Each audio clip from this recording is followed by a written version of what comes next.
साथियों नमस्कार। तो कैसे हैं आप सब? आशा करता हूं आप सब अच्छे होंगे। मैं आपका दोस्त अनुज कुमार और बिजनेस एडवाइजर अनुज कुमार, और आप देख रहे हैं अपना खुद का यूट्यूब चैनल एबीआर न्यूज भारत। साथियों, सभी पेंशन भोगियों के लिए बहुत ही स्पेशल खबर होने वाली है, क्योंकि सचिवालय ने और मंत्रालय ने एक खबर जारी की है जो आप सभी पेंशन भोगियों के लिए शायद जानना जरूरी है। अब आज ये वीडियो जो है वो बहुत स्पेशल और निर्णायक उन सभी पेंशन भोगियों के लिए साबित होने वाली है जो कहीं ना कहीं इस समय की मेन अपडेट जानना चाहते हैं, जिन्होंने अपना जीवन भर ये प्रयास किया है कि कहीं ना कहीं हम अपना बुढ़ापा सुधार सकें। उसके लिए पेंशन ही एक ऐसा मात्र सहारा है जिसके कारण अपना परिवार का पालन पोषण आप पेंशन के माध्यम से रिटायरमेंट के बाद कर पाते हैं। साथियों, आज के समय में जो अपडेट है वो है सभी बैंकों को लेकर, पेंशनरों को लेकर और भारतीय आचार संहिता को लेकर। उन सभी पेंशन भोगियों के लिए स्पेशल खबर हो सकती है जो इस समय की जैसे कि अवधारणाएं रखते हैं कि अभी जो केंद्र सरकार है वो हमें इस चीज़ का प्रॉफिट नहीं देगी। तो अब इसमें बात करते हैं, सचिवालय ने एक रिपोर्ट जारी की है जो कि पेंशन धारकों को जानना जरूरी है। अगर चैनल पर आप पहली बार आए हैं तो चैनल को लाइक और सब्सक्राइब जरूर करें। चलिए, इसमें मैं आपसे चर्चा करना चाहता हूँ। सचिव कहते हैं कि पेंशन भोगियों के जीवन को आसान बनाने के लिए सभी पेंशन भोगी विवरण पेंशन पोर्टल पर पेंशन और पेंशन भोगी कल्याण विभाग के एकीकृत पेंशन भोगी पोर्टल में एकीकृत किया जाना चाहिए या किया जाएगा। बैंक ऑफ इंडिया के एकीकृत पेंशन भोगी पोर्टल के लॉन्च के साथ 5 बैंक एक साथ एक खिड़की पर खड़े हो गए हैं। सेवाएं देने के लिए पेंशन भोगियों को सभी प्रदान करने के लिए एकीकृत हो गए हैं। पेंशन भोगियों के जीवन को आसान बनाने के लिए सभी पेंशन वितरण बैंकों के पेंशन पोर्टल को पेंशन और पेंशन भोगी कल्याण विभाग के एकीकृत पेंशन भोगी पोर्टल में एकीकृत किया जाएगा। श्री निवास सचिव 26 अप्रैल 2024 को बैंक ऑफ इंडिया के एकीकृत पेंशन भोगी पोर्टल के लॉन्च समारोह को संबोधित करते हुए इस अवसर पर उन्होंने बताया कि पेंशन एवं पेंशन भोगी कल्याण विभाग ने पेंशन भोगियों के कल्याण को बढ़ाने के लिए पहल की है। पेंशन भोगी का डिजिटल सशक्तिकरण एक ही ऐसी पहल है और इसके डिजिटल जीवन प्रमाण पत्र और भविष्य पोर्टल जैसी विभिन्न माध्यमों से कार्य किया जा रहा है। पारदर्शिता, डिजिटलीकरण और सेवा वितरण के उद्देश्य के अनुरूप भविष्य मंच ने पेंशन प्रसारण और भुगतान का एंड टू एंड डिजिटलीकरण सुनिश्चित किया है, जो सेवा व्यक्ति द्वारा अपने कागजात ऑनलाइन दाखिल करने से लेकर इलेक्ट्रॉनिक प्रारूप से पीपीओ जारी करने तक शुरू होता है, डिजिलॉकर में जा रहे हैं। एक एकीकृत ऑनलाइन पेंशन प्रशासनिक प्रणाली भविष्य प्लेटफॉर्म 1/1/2017 से सभी केंद्र सरकार के विभागों के लिए अनिवार्य कर दिया गया है। यह प्रणाली वर्तमान में 870 संबंधित कार्यालयों और 8174 डीडीओ सहित 98 मंत्रालय विभाग में सफलतापूर्वक कार्य कर रहा है।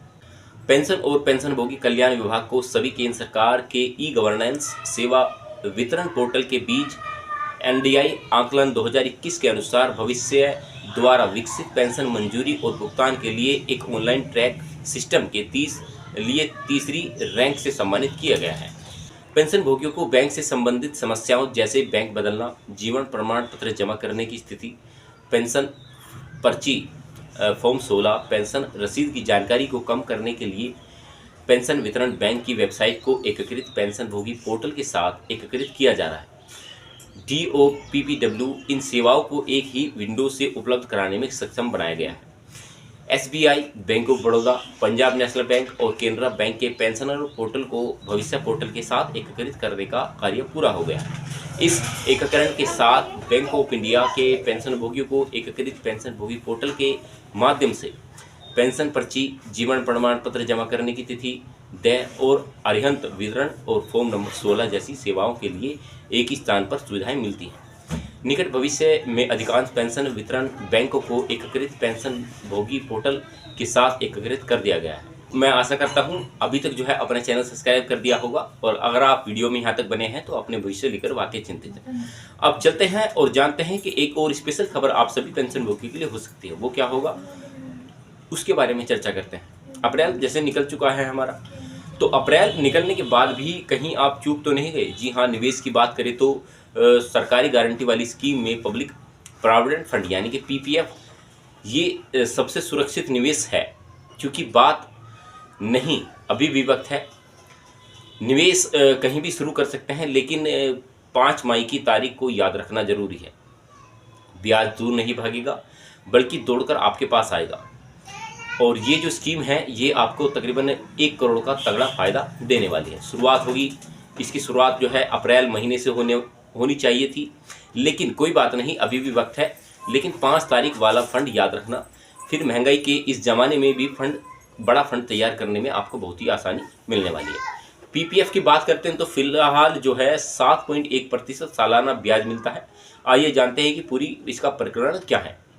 अगर आप इसके डेट को याद रखेंगे, 5 मई की जो मैं आपको डेट बता रहा हूँ, तो उसमें डेट का भी मैं आपको बताऊंगा कि डेट का जो सिचुएशन है वो क्या है, उसके बारे में भी आपसे चर्चा करेंगे इस वीडियो के अंदर।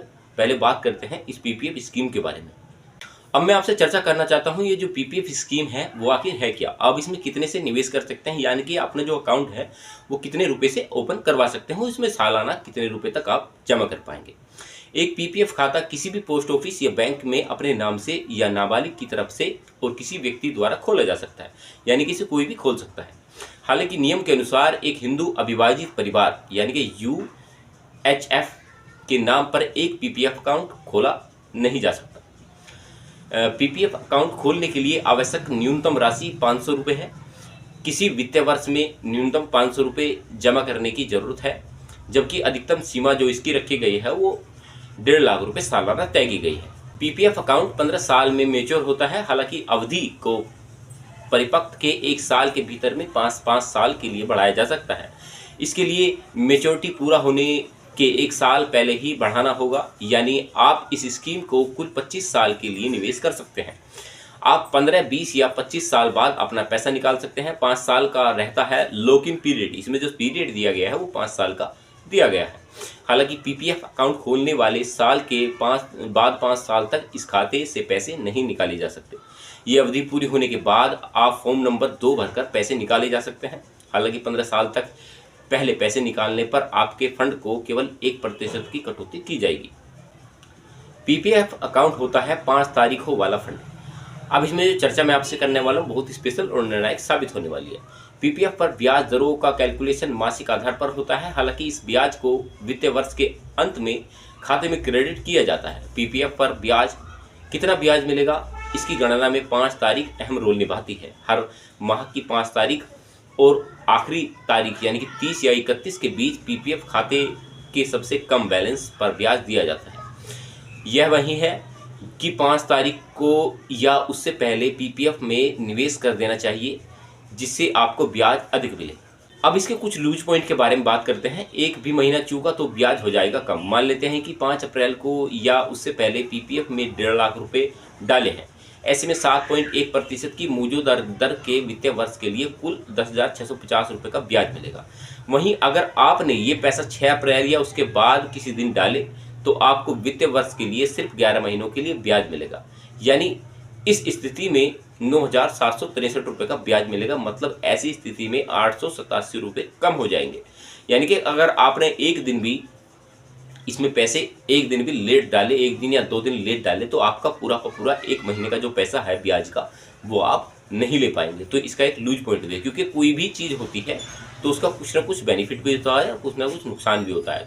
तो मैं हमेशा आपको एक सिक्योर करके चलता हूं कि आप इसमें निवेश कैसे कर सकते हैं, या इसके लूज पॉइंट क्या होते हैं, क्या इसके प्रॉफिट होते हैं, क्या इसके लॉस होते हैं, वो हर चीज़ बताने का मैं आपको फ़र्ज समझता हूं, क्योंकि आप मुझ पर भरोसा करते हैं और विश्वास करते हैं कि अनुज भाई जो हैं जो भी बातें बताएंगे बिल्कुल सही और सटीक जानकारी देंगे। अब करते हैं चर्चा टैक्स छूट का मिलता है फ़ायदा। पीपीएफ ईईई की श्रेणी में आता है, यानी योजना में किसी किए गए पूरे निवेश पर आपको टैक्स छूट का लाभ मिलता है।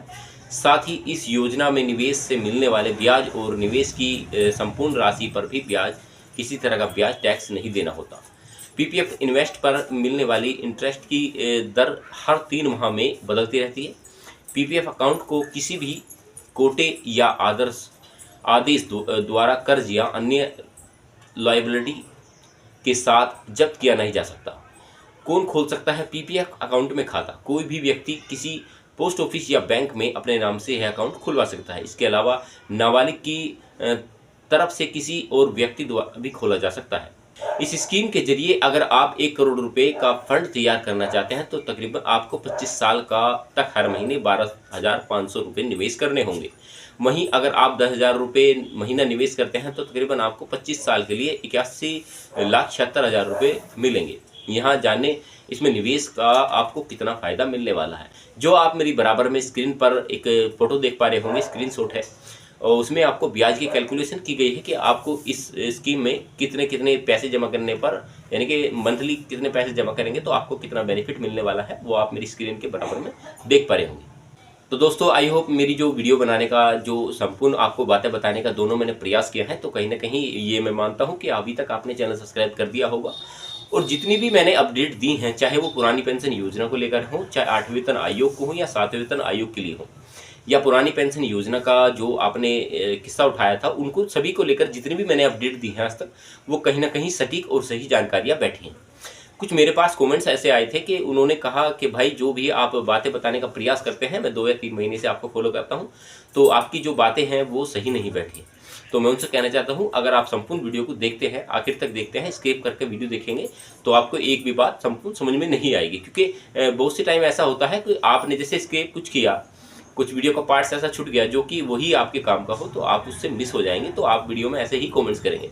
तो मैं उनसे सलाह लेना चाहता हूं या उन्हें कहना चाहता हूं, भाई पहले संपूर्ण वीडियो को देखिए, तब उसके बाद बताइए आपको जो कमेंट्स लगा तो वो सही हो तो ठीक है, वरना आप वीडियो में ऐसे कमेंट्स करना अच्छा नहीं है। तो आप वीडियो में कमेंट्स करना ज़रूरी भी है, मैं ये नहीं कहता कमेंट्स नहीं करें, कमेंट्स करना ज़रूरी है, लेकिन ऐसे कमेंट्स ना करें जिसे और ऑडियंस देखकर नेगेटिव सोच पर आमदा हो। चलिए दोस्तों, मिलते रहेंगे आपसे ऐसे ही नॉलेजेबल मुद्दे के साथ। तब तक अपना ख्याल रखें, तब तक के लिए नमस्कार, जय हिंद, वंदे मातरम।